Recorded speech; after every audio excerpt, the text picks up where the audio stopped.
જય શ્રી કૃષ્ણ દર્શક મિત્રો, મારી યુટ્યુબ ચેનલ અમૃતવાણીમાં આપ સૌનું હાર્દિક સ્વાગત છે। આજે આપણે આ વિડીયોમાં સાંભળીશું શિવ મહાપુરાણની ચોથી સંહિતા કોટિ રુદ્ર સંહિતા।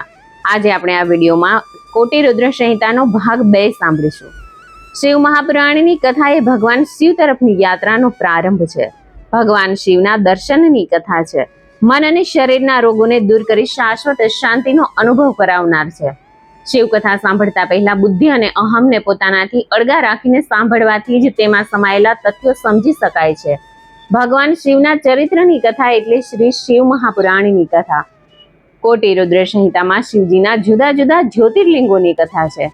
શિવજીના જ્યોતિર્લિંગોની સ્થાપના કેવી રીતે થઈ એ આપણે આ સંહિતામાં સાંભળીશું। જો આપને મારો વિડીયો પસંદ આવે તો ચેનલને લાઇક, શેર અને સબસ્ક્રાઇબ કરો, જેથી નવા આવનારા વિડીયોના નોટિફિકેશન તમને મળતા રહે અને મારા વિડીયો આપ સુધી તુરંત પહોંચી શકે।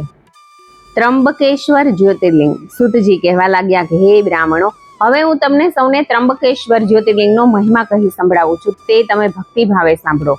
એક સમયે મહાસતી અહલ્યાના પતિ ઋષિ ગૌતમ બ્રહ્મ પર્વત ઉપર તપ કરતા હતા। એ સમયે ત્યાં 100 વર્ષ સુધી વરસાદ થયો નહીં અને દુષ્કાળ પ્રવર્તવા લાગ્યો। પ્રાણીઓ અન્ન અને પાણી વિના વલખા મારવા લાગ્યા અને મૃત્યુ પામવા લાગ્યા। આથી ગૌતમ ઋષિને ઘણું દુઃખ થયું અને તેઓ વ્યાકુળ થયા। આથી વરુણ દેવનું 6 માસ સુધી તપ કર્યું। આથી વરુણ દેવ પ્રસન્ન થઈ તેમને વરદાન માંગવા કહ્યું। ઋષિ બોલ્યા કે પ્રાણીઓ અન્ન અને જળ વિના મરણ પામવા લાગ્યા, માટે આપો વરસાદ આપો।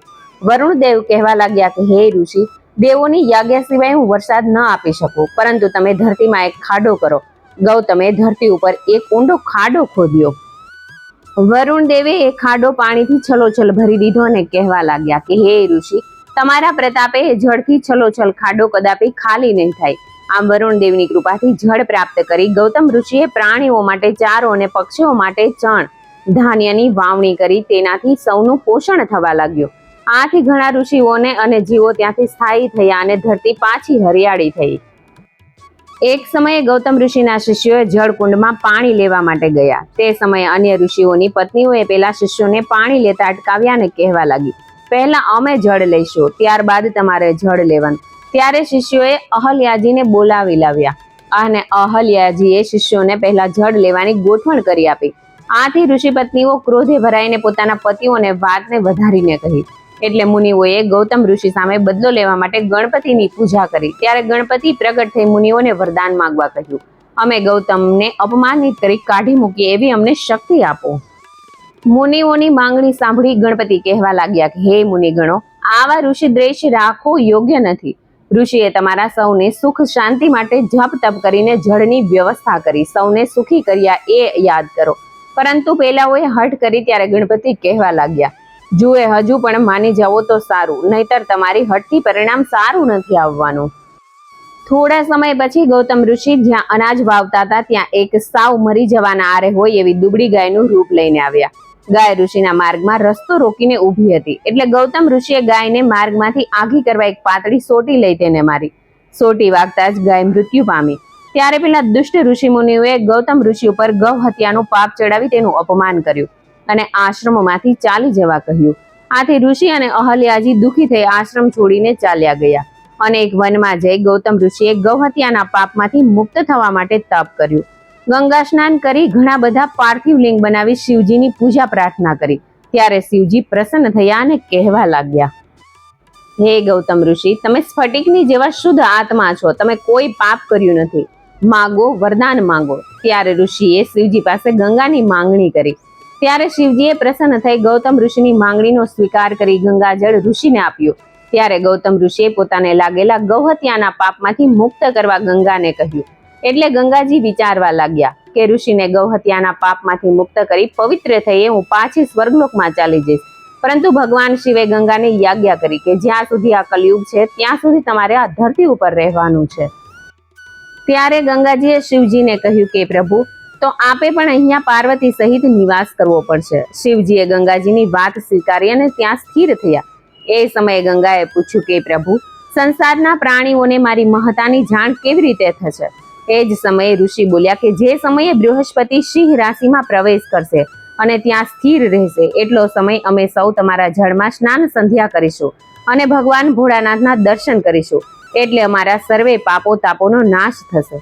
આ સાંભળીને ગંગા ત્યાંથી ગોમતી નામે અને શિવલિંગ ત્રંબક નામે સ્થિર થઈને પ્રખ્યાત થયા. અહીં ગંગા નદીમાં સર્વપ્રથમ ગૌતમ ઋષિએ સ્નાન સંધ્યાને વિધિ કરી, એટલે ગંગાજી ગંગા દ્વારકા કહેવાયા. ત્યાર પછી બીજા મુનિઓ સ્નાન કરવા આવ્યા, એટલે ગંગાજી અદૃશ્ય થઈ ગયા. ત્યારે ગૌતમ ઋષિએ ગંગાજીને વિનંતી કરી કે આપ દ્રશ્યમાન થાઓ અને ઋષિઓને સ્નાન કરવા દો. ત્યારે ગંગાજી બોલ્યા કે આવા કૃતજ્ઞ મુનિઓને હું દેખાઈશ નહીં. ત્યારે ઋષિએ વધુ એક વખત પ્રાર્થના કરી. ત્યારે ગંગાજી કહેવા લાગ્યા કે હે ગૌતમ ઋષિ, આ કૃતજ્ઞ મુનિઓની પાર્વતીજીની 100 વાર પ્રદક્ષિણા કરે તો જ દર્શન આપે. પેલા ઋષિઓ પસ્તાયા, પોતાની ભૂલ સ્વીકાર કરી અને ગૌતમ ત્યારે ગંગાએ પ્રસન્ન થઈ અને દર્શન આપ્યા. વૈદ્યનાથેશ્વર જ્યોતિર્લિંગ. સુતજી કહેવા લાગ્યા કે હે મહામુનિ, મેં આપ સૌને ત્રંબકેશ્વર જ્યોતિર્લિંગનો મહિમા કહી સંભળાવ્યો છે. હવે આપ સૌને વૈદ્યનાથેશ્વર જ્યોતિર્લિંગનો મહિમા સંભળાવું તે ભક્તિભાવથી સાંભળો. લંકાપતિ રાક્ષસરાજ રાવણ પોતાની પ્રકૃતિએ ઘણો અભિમાની અને ક્રૂર રાક્ષસ હતો. તેણે એકવાર પોતાના મનવાંછિત ફળ પ્રાપ્ત કરવાને માટે કૈલાસ પર્વત ઉપર જઈ ભક્તિભાવથી તપ કરવા લાગ્યો. રાવણ શિવ ભક્ત હતો, તેથી શિવજીની કૃપા મેળવવા તેણે ઘણું કઠિન તપ કર્યું. આથી ભોળાનાથ ભગવાન તેના ઉપર પ્રસન્ન થયા નહીં. તેથી ફરીથી રાવણ તપ કરવા લાગ્યો તથા હિમાલય પર્વતની દક્ષિણ દિશામાં એક જગ્યાએ ધરતી ઉપર મોટો ખાડો કરી એ ખાડામાં અગ્નિ પ્રગટાવી બાજુમાં શિવલિંગની સ્થાપના કરી હવનનો આરંભ કર્યો. ત્યાર પછી રાવણે ઘણી જ આકરી તપસ્યા આદરી. ઉનાળામાં તે પોતાની ચારે તરફ 5 અગ્નિ પ્રગટાવી શિવ આરાધના કરવા બેસતો. શિયાળામાં જળની અંદર ગળા સુધી જળ આવે તેમ ઊભા રહીને તપ કરતો અને વર્ષા ઋતુમાં ખુલ્લામાં રહેતો. આમ 3 પ્રકારે તે કઠિન તપ કરવા લાગ્યો હતો. તેમ છતાં શિવ પ્રસન્ન થયા નહીં. ત્યારે રાવણે પોતાનું મસ્તક કાપી શિવલિંગને અર્પણ કર્યું અને શિવ પૂજન કર્યું. આમ તેણે પોતાના એક પછી એક 9 મસ્તકો કાપી શિવાર્પણ કર્યું. જ્યારે છેલ્લું 10મું મસ્તક બાકી રહ્યું ત્યારે ભગવાન શિવજી રાવણ સામે પ્રગટ થયા અને તેના 9 મસ્તકો પાછા હતા તેમ તેના ધડ સાથે જોડી તેને મનપસંદ વરદાન માંગવા કહ્યું. એટલે રાવણ બોલ્યો કે પ્રભુ, હું આપને મારી સાથે લંકા લઈ જવા આવ્યો છું. આપ મારી મનોકામના પૂર્ણ કરો. ત્યારે ભગવાન શિવ અચકાયા, પરંતુ તરત જ રાવણને કહેવા લાગ્યા કે હે રાક્ષસ રાજ, હું સદેહે તો તારી સાથે આવી શકું નહીં, પરંતુ હું તને અમારું શિવલિંગ આપું છું. તે તું તારી લંકામાં લઈ જા, પરંતુ એક વાતનું ધ્યાન રાખજે કે આ લિંગ તું ક્યાંય રસ્તામાં ધરતી ઉપર મૂકીશ નહીં. જો એમ થશે તો લિંગ ત્યાં જ સ્થિર થઈ જશે. શિવજીનું કહેવું સાંભળી રાવણ કહેવા લાગ્યો કે હે પ્રભુ, હું આ લિંગને ક્યાંય નીચે નહીં મૂકું. આમ કહી તે શિવલિંગ લઈ લંકા તરફ જવા નીકળ્યો. ત્યારે રસ્તામાં શિવમાયાથી તેને તીવ્ર લઘુશંકાની ઈચ્છા થઈ. ત્યારે તે ઘણો સામર્થ્યવાન હોવા છતાં લઘુશંકાના આવેગને રોકી શક્યો નહીં. આથી તેણે આસપાસ નજર ફેરવી તો એક ગાયોનો ગોવાળ નજરે ચડતા તેને બોલાવી રાવણે કહ્યું કે ભાઈ, હું લઘુશંકાએ જઈ આવું ત્યાં સુધી આ લિંગ તું પકડી રાખ. રાવણ શિવલિંગ ગોવાળના હાથમાં પકડાવી લઘુશંકા કરવા ગયો. ઘણો સમય જતા પેલો ગોવાળ શિવલિંગના વજનથી અકળાયો અને તેણે શિવલિંગ ધરતી ઉપર મૂકીને ચાલ્યો ગયો. શિવલિંગ ત્યાં જ ધરતી ઉપર સ્થિર થઈ ગયું. હે ઋષિ મુનિઓ, આ એ જ શિવલિંગ ત્રિલોકમાં વૈદ્યનાથેશ્વર નામે પ્રખ્યાત થયું. નાગેશ્વર જ્યોતિર્લિંગનો મહિમા. પાર્વતીજીના વરદાનથી દારૂક નામની રાક્ષસી સમુદ્ર તટ ઉપર આવેલા વનની રક્ષાને દેખભાળ કરતી હતી. આ દારૂકા ઘણી ક્રોધી અભિમાની હતી. તેના પતિનું નામ દારૂક હતું. તેઓ વરદાન મેળવીને ક્રૂર હત્યાઓ કરવા લાગ્યા. દેવો અને ઋષિઓને ત્રાસ આપવા લાગ્યા, તેમજ ધર્મનો નાશ કરવા લાગ્યા. આથી ઋષિ મુનિઓ દારૂકાના ત્રાસથી ત્રાસી જઈને અબ્ર ઋષિ પાસે આવી બેને રાક્ષસીના ત્રાસની વાત કરી. અબ્ર ઋષિએ શાપ આપ્યો કે જો હવે બંને ઋષિઓને ત્રાસ આપશે, યજ્ઞોનો નાશ કરશે કે પ્રાણીઓનો વધ કરશે તો બંને આપોઆપ નાશ પામશે. અબ્ર ઋષિના શાપને લઈને દેવતાઓ ગેલમાં આવી ગયા. તે બંને ઉપર આક્રમણ કરી દીધું. આ બંનેને અબ્ર ઋષિના શાપની ખબર પડી ગયેલી. તેથી દેવો સામે યુદ્ધ કરી શક્યા નહીં અને ગભરાઈને પાર્વતીના વરદાનથી આખા વનને લઈને તથા તમામ સમૃદ્ધિને લઈને સમુદ્રમાં લઈ જઈને પછી કોઈ પણ જાતના ભય વગર બંને રહેવા લાગ્યા. અને સમુદ્રમાં આવતી જતી નૌકાઓ મુસાફરીએ જતા તેના મુસાફરોને કેદ કરી મારી નાખતા. આમ સમુદ્રમાં પણ આ બંને ત્રાસ વર્તાવવા લાગ્યા હતા.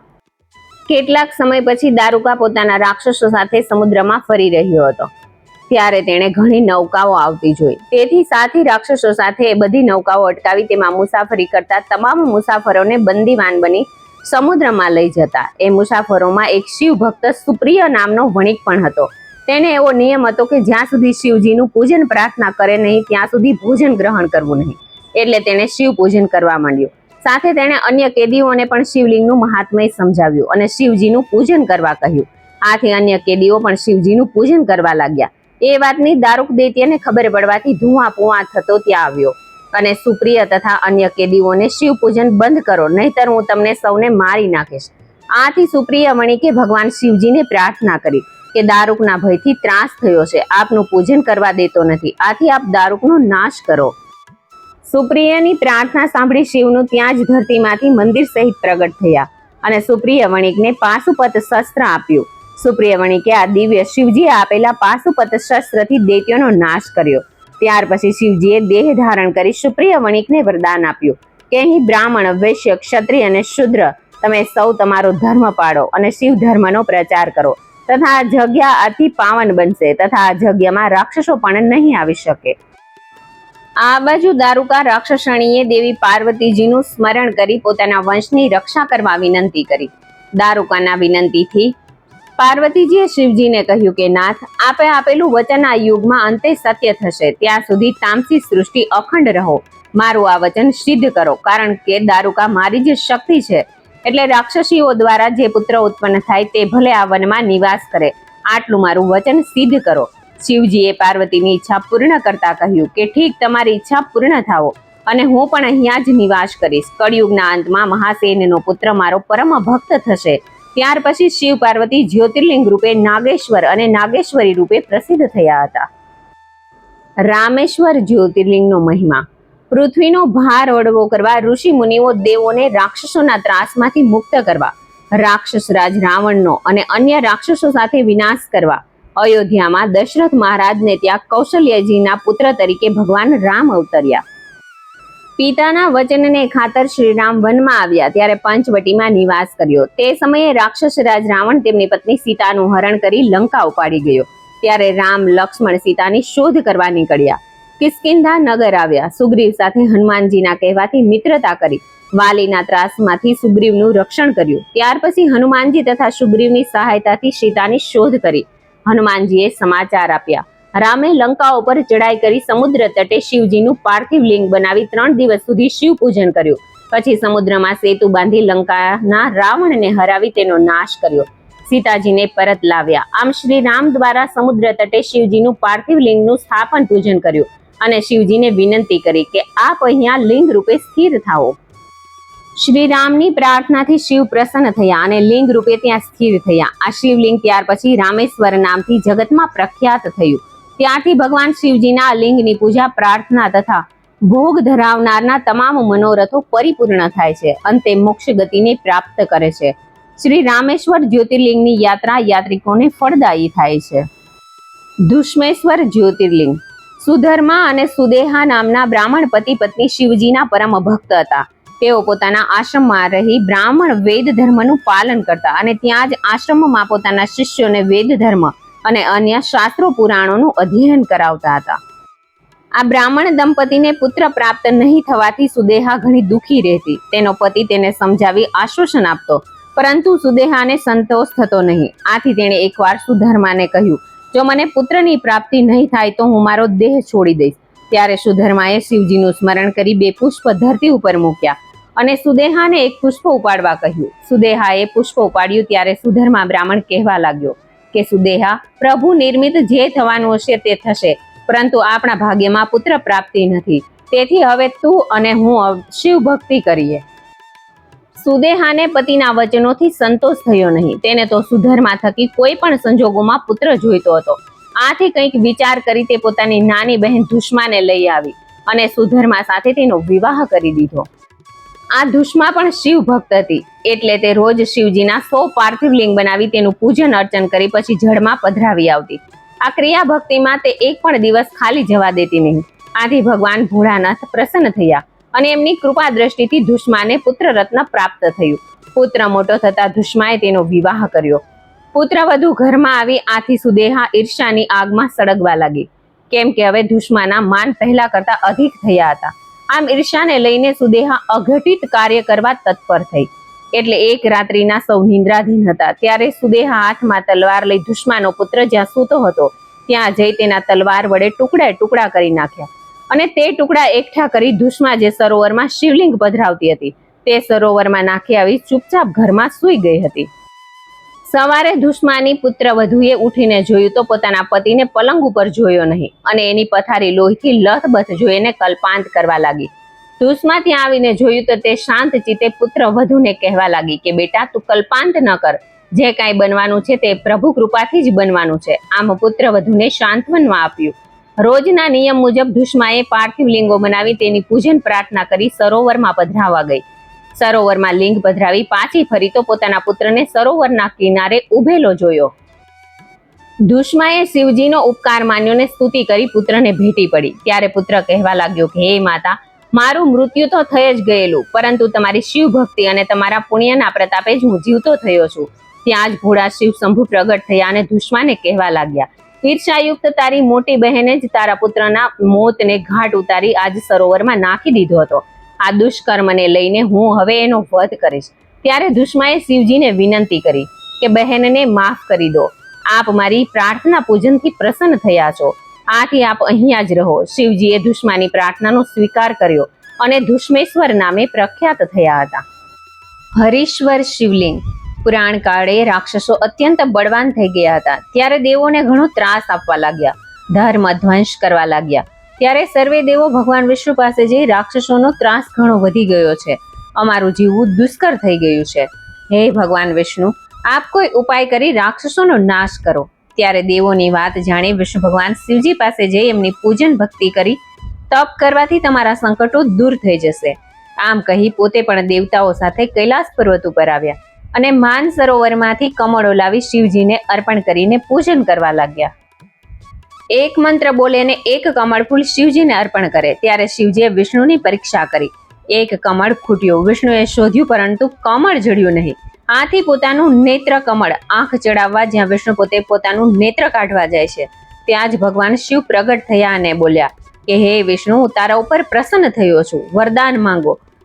વિષ્ણુ ભગવાને દૈત્યોના ત્રાસની વાત કરી. શિવજીએ એ સમયે વિષ્ણુને સુદર્શન ચક્ર આપ્યું. આથી આ ચક્રથી વિષ્ણુ ભગવાને તમામ દૈત્યોનો વધ કર્યો હતો. શિવરાત્રી વ્રત. એક વનમાં ભીલ અને ભીલડી પોતાના બાળકો સાથે રહેતા હતા. ભીલ પોતાની પત્ની અને સંતાનોના ભરણ પોષણ માટે વનમાં જતા આવતા વટે માર્ગોને લૂંટી લેતો તથા વન્ય પ્રાણીઓનો શિકાર કરી લાવતો. એક દિવસ આમ જ તે ભોજનની શોધમાં વનમાં ભટકતો હતો. ત્યારે તેણે ઘણો સમય ભટકવા છતાં કોઈ શિકાર મળ્યો નહીં. આથી ભૂખનો માર્યો થાક્યો એક બીલીના વૃક્ષ નીચે જઈને બેઠો અને ચારે તરફ કોઈ શિકારી દેખાય તો શિકાર કરવું એ વિચારી જોવા લાગ્યો. ત્યાં જ તેની નજરે એક હરણ પડ્યું. તે બાજુના જળાશયમાં પાણી પીવા આવ્યું હતું. ભીલે પોતાના ધનુષ ઉપર બાણ ચડાવ્યું. આમ કરતા તે ડાળી હલી અને બીલીના પત્રો ખર્યા અને શિવજીના લિંગ ઉપર પડ્યા. એટલે જાણે અજાણે ભૂખ્યા રહેલા ભીલથી શિવ પૂજન થઈ ગયું. ભીલને બાણ ચડાવેલું જોઈ હરણીને વાચા ફૂટી. ભીલને કહેવા લાગી કે હે ભીલ, તું મને હમણાં જવા દે, મારા બાળકો ભૂખ્યા તરસ્યા છે, તેમને હું ખવડાવી પીવડાવીને પાછી આવીશ. પછી તું મારો શિકાર કરજે, વિશ્વાસ રાખજે, હું જરૂરથી પાછી આવીશ. ભીલે તે હરણીને જવા દીધી. હરણી પાછી આવશે એની રાહ જોતો ભીલ જાગતો બેસી રહ્યો. એટલે રાત્રિનો એક પ્રહર પૂરો થયો. બીજા પ્રહરે બીજી હરણી આવી. ભીલે પોતાના ધનુષ ઉપર બાણ ચડાવ્યું. તેના હલનચલનથી ફરી પાછા બીલીપત્રો એક સિંકમાં રહેલા જળ નીચે શિવલિંગ ઉપર પડ્યા. આમાં બીજા પ્રહરની શિવ પૂજા થઈ. બીજી હરણી પણ ભીલને પાછા આવવાની વિનંતી કરે. ત્યારે ભીલે તેને પણ જવા દીધી. આમ બીજો પ્રહર પૂરો થયો. ત્રીજા પ્રહરમાં નર હરણ ત્યાં આવ્યો અને ત્યાં ભીલે પાછું ધનુષ ઉપર બાણ ચડાવ્યું. એ સમયે પણ બીલીપત્ર જળ નીચે રહેલા શિવલિંગ ઉપર પડ્યા અને ત્રીજા પ્રહરની શિવ પૂજા થઈ. ચોથા પ્રહરે પેલી બંને હરણી તથા નર હરણ આ ભીલ પાસે આવી પહોંચ્યા. ત્યારે પણ ભીલે ધનુષ ઉપર બાણ ચડાવ્યું અને પહેલાની જેમ પાછા બીલીપત્ર અને જળ શિવલિંગ ઉપર પડ્યા. આમ ચારે પ્રહરની પૂજા ભીલથી થઈ ગઈ. ત્યારે તેના સર્વે પાપો તાપોનો નાશ થયો અને શિવ કૃપાએ તેને જ્ઞાન લાગ્યું હતું. આથી ભીલે પેલા 3 હરણ માદાને પોતે આપેલા વચનને નિભાવવા આવી પહોંચેલા જાણી તેમનો શિકાર કર્યો નહીં અને જવા દીધા. આથી ભીલના સત્કર્મથી ભગવાન શિવ તેના ઉપર પ્રસન્ન થયા. ભીલ બોલ્યો કે પ્રભુ, આપ અહીંયા જ નિવાસ કરો અને શિવલિંગ રૂપે વ્યાઘેશ્વર નામથી ત્યાં સ્થિર થયા અને ભીલનો ઉદ્ધાર કર્યો. આમ શિવલિંગો જુદા જુદા સ્વરૂપે નામે જુદા જુદા સ્થળે સ્થિર થયા અને સર્વે સ્થળો તીર્થ થયા. કોઈ આ શિવરાત્રી વ્રત કરે છે તેને શિવજી મનોવાંછિત ફળ પ્રદાન કરે છે. સૂતજી કહે છે કે હે મુનિઓ, શિવરાત્રી વ્રત જો કોઈ કરે છે અને આ દિવ્ય ચરિત્રને સાંભળે છે, એની તમામ વ્યાધિઓ અને પાપો નષ્ટ થાય છે, અંતે મોક્ષ ગતિને પામે છે. સૂતજીએ શિવ પૂજન વિધિ બતાવી. ઋષિ મુનિઓએ સૂતજીને પૂછ્યું કે હે સૂતજી, પ્રભુ શિવજીના લિંગનું સ્થાપનની રીત કહો, વળી પૂજન કઈ રીતે કરવું તે બતાવો, તથા કયા ઉત્તમ સ્થળે અને કયા સમયે કરવું તે કહો. સૂતજી કહેવા લાગ્યા કે હે મુનિઓ, સાંભળો, શિવજીના લિંગનું સ્થાપન પવિત્ર એવા સ્થાનને સ્વચ્છ કરી જળનો છંટકાવ કરીને કરવું જોઈએ. લિંગનું નિર્માણ કરવા માટે પથ્થરમાંથી અથવા કોઈ ધાતુ અથવા તો માટીમાંથી બનાવી શકાય. લિંગ નાનું અથવા મોટું પણ બનાવી શકાય. શિવલિંગની વિધિ વિધાનથી એટલે કે સ્નાન, ગંધ, વસ્ત્ર, ધૂપ, દીપ, નૈવેદ્ય, આચમન આવા 16 પ્રકારે નૈવેદ્ય ધરાવી મુખવાસ માટે પાન બીડું અર્પણ કરીને પૂજન કરવું જોઈએ. પૂજન સ્થાપન કરી રોજ 10,000 શિવ મંત્રનો જાપ કરવો. આમ ન થાય તો પ્રતિદિન 1,000 મંત્રનો જાપ તો અવશ્ય કરવો. આથી શિવપદની પ્રાપ્તિ થાય છે. આ શિવ પંચાક્ષર મંત્ર ઓમ નમઃ શિવાય મંત્ર જાપ કરતી વખતે તમારા હોઠનું હલનચલન થાય પણ અવાજ નીકળવો ના જોઈએ, જેથી તેના પ્રભાવે ફળ પ્રાપ્તિ થાય છે. ભગવાન સદાશિવે લોક કલ્યાણ અર્થે અને મોક્ષ અર્થે અનેક તીર્થ ક્ષેત્રોએ શિવલિંગો સ્થિત થયેલા છે. સરસ્વતી નિવાસ કરવાથી ભક્ત બ્રહ્મપદનો અધિકારી બને છે, જ્યારે ગંગા તટે નિવાસ કરવાથી મોક્ષ પ્રાપ્ત થાય છે. આમ પવિત્ર નદીઓ જેવી કે ગંગા, યમુના, સરસ્વતી, તુંગા, ભદ્રા, કૃષ્ણાવાલ, કાવેરી, નર્મદા, સુવર્ણમુખરી આ તમામ નદીઓ ઉપર ભગવાન સદાશિવના તીર્થ છે અને તે બધા તીર્થો ઉપર વસવાટ કરનાર જીવનું કલ્યાણ થાય છે અને મોક્ષ ગતિને પ્રાપ્ત કરે છે. પાર્થિવ લિંગનું પૂજન. મુનિઓના પૂછવાથી સૂતજીએ પાર્થિવ લિંગ પૂજન વિધિ જણાવતા કહ્યું કે હે મુનિ શ્રેષ્ઠો, નદી, તળાવ કે કુવાના જળથી ભીની થયેલ પવિત્ર માટી લાવી તેને દૂધ નાખી ગુંદી અને પછી તેનાથી પાર્થિવ પ્રતિમા બનાવી તેને બધા જ અપૂર્વ તથા અંગ પ્રત્યાંગ બનાવી પ્રતિમા બનાવવી. ત્યારબાદ સ્થળને પવિત્ર જળનો છંટકાવ કરી પ્રતિમાનું સ્થાપન કરવું. ત્યાર પછી વિધિ વિધાન અનુસાર તેનું પૂજન અર્ચન કરવું. ધૂપ, દીપ, નૈવેદ્ય ધરાવવા અને મુખવાસ માટે પાન બીડા ધરવા. આમ કરવાથી ભગવાન ભોળાનાથ પ્રસન્ન થાય છે તથા પૂજન કરનારની મનોકામના પૂર્ણ થાય છે અને અંતે મોક્ષ ગતિને પામે છે. પાર્થિવ લિંગનું મહાત્મય. સૂતજી કહે છે કે હે મુનિઓ, આ સર્વે લિંગોમાં પાર્થિવ લિંગ જે માટીમાંથી બનાવવામાં આવે છે તે ઉત્તમો ઉત્તમ છે. આ પાર્થિવ લિંગની પૂજાથી ઘણા લોકોની સિદ્ધિઓ પ્રાપ્ત થઈ છે. પાર્થિવ લિંગની પૂજા અર્ચના મનુષ્યનું આયુષ્ય તથા ધન તેમજ સંતોષ પ્રદાન કરનારી છે. એટલા માટે જ પાર્થિવ લિંગ પૂજન અર્ચન કરે છે તેને મોક્ષ ગતિ પ્રાપ્ત થાય છે. પાર્થિવ લિંગ બનાવી તેનું સ્થાપન કર્યા પછી તે લિંગ ખંડિત થાય નહીં તેનું પૂરેપૂરું ધ્યાન રાખવું જોઈએ, કેમ કે આવી ખંડિત લિંગનું પૂજન દોષને પાત્ર છે તથા તેનું ફળ મળતું નથી. આ પાર્થિવ લિંગ પૂજન સરોવરના કિનારે, સમુદ્ર તટે, નદી કિનારે, વનમાં કે શિવાલયમાં જઈને કરવું જોઈએ. ઇતિ શ્રી શિવ મહાપુરાણની કોટિ રુદ્ર સંહિતા સમાપ્ત. મને સાંભળવા માટે ધન્યવાદ. હર હર મહાદેવ હર.